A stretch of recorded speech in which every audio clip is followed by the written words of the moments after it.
ভিতরে পুঁতে রাখবো। এটা হচ্ছে গোবরের সার। এই গোবরের সারটা খুঁড়ে তলায় পুঁতে রাখবো। কীভাবে পুঁতে রাখবো সেটা দেখাচ্ছি আপনাদেরকে, কীভাবে পুঁতবেন আপনারাও। এইভাবে গোবরের সারটাকে ভালো করে পুড়ে নেবেন।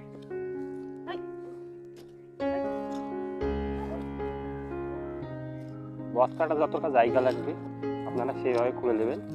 এখানে আমি একটা কথা বলে দিই, গোবরের তলে যদি আমরা পুঁতি তাহলে সেটা খুব ভালো গরম থাকে। এটাকে খুঁড়ে নিলাম। এইদিকে নিয়ে এসে একটু দেখাই কতটা গর্ত করলে হবে।